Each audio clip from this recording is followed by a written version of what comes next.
Travailleur acharné, homme aux compétences multiples doté d'une rigueur exceptionnelle, Pierre Rivard est reconnu dans le secteur de l'alimentation pour son savoir-être et son savoir-faire.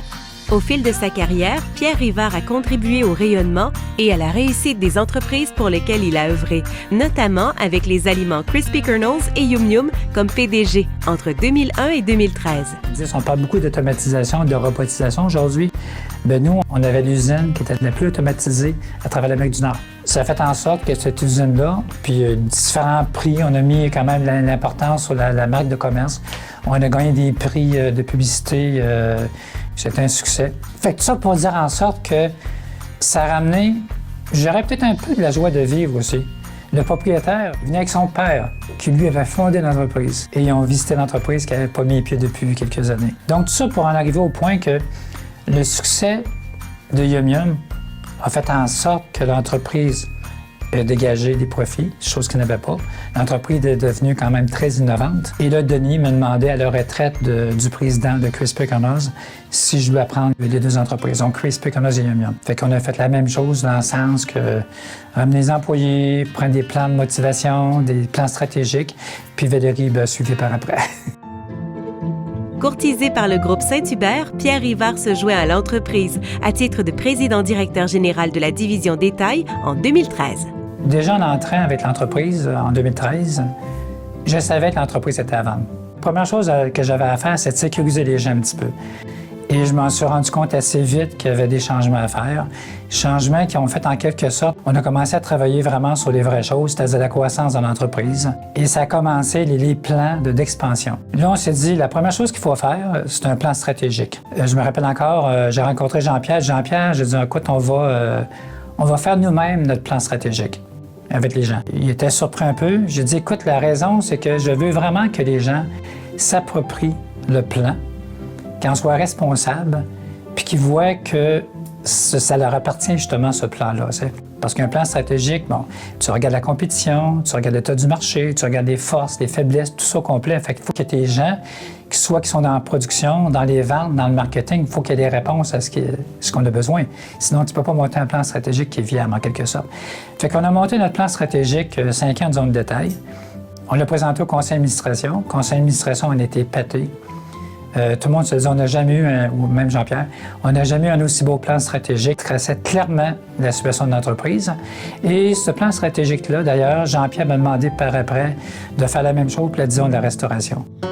Après avoir consolidé la place de Saint-Hubert dans le secteur du détail au Québec et en Ontario, c'est à titre de président-directeur général que Pierre Rivard mène la vente du groupe Saint-Hubert en s'assurant de conserver la culture de l'entreprise et son autonomie. Quand on a fait la transaction, premièrement, on a rencontré plusieurs acheteurs. Pierre n'était pas le seul. Il y avait notre plan stratégique qui était fait de expansion pour notre marque de commerce. Donc, on connaissait le marché canadien, on connaissait les potentiels, les compétiteurs tout complet. Fait que nous, quand on est arrivé en mode vraiment de vente, on avait toute l'information, le data, de connaissance de marché au niveau canadien par gamme de produits. Donc, on était capable de dire aux gens de Yacara, si vous nous achetez, on va être capable de développer la marque. On avait étudié toute leur marque de commerce de restaurant avec toute la gamme de produits qu'il y avait. Donc, on était capable de leur dire, Suisse Chalet, on les voit dans des pâtés, on les voit dans des côtes levées. Montana, qui est dans l'Ouest canadien, éventuellement des côtes levées. On avait tout répertorié ça au complet et on avait tracé un tableau de synergie. Ce qu'on leur a présenté de synergie puis de potentiel, on doit leur livrer. Si on fait les deux, ça va égaler autonomie. Je pense 1 an et demi plus tard, les mêmes analystes avec lesquels on avait dit qu'il y avait des synergies avaient été créées, ils ont tous fait venir ici à Montréal. Et que Bill a commencé à défiler devant les analystes toutes les transactions qu'il avait fait faire. Il a fait plusieurs transactions. Il n'a pas fait seulement Saint-Hubert, il a fait plusieurs autres au Canada. Quand est arrivé un autre, il a dit Saint-Hubert. Il nous avait promis X montant de synergie, qui n'était pas tout à fait le 20. Il nous avait promis ça, puis regardez, aujourd'hui, sont au-delà de ça. Et j'étais assis à la table, il dit, le pourquoi?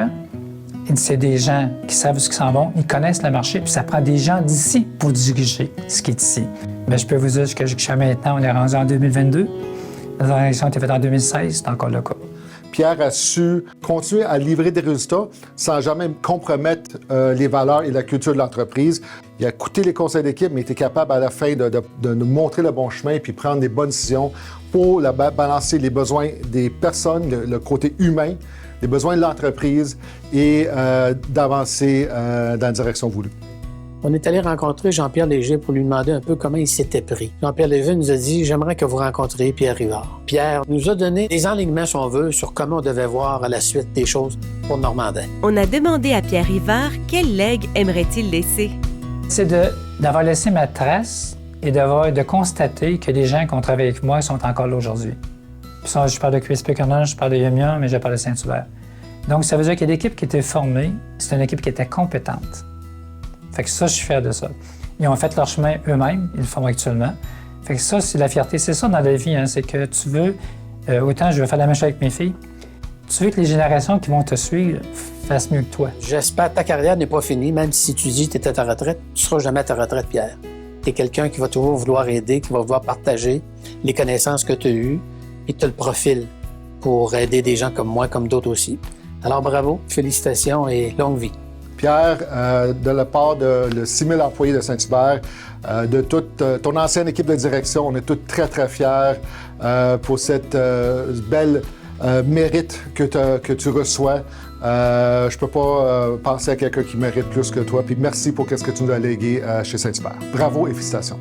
Toutes nos félicitations, Monsieur Rivard.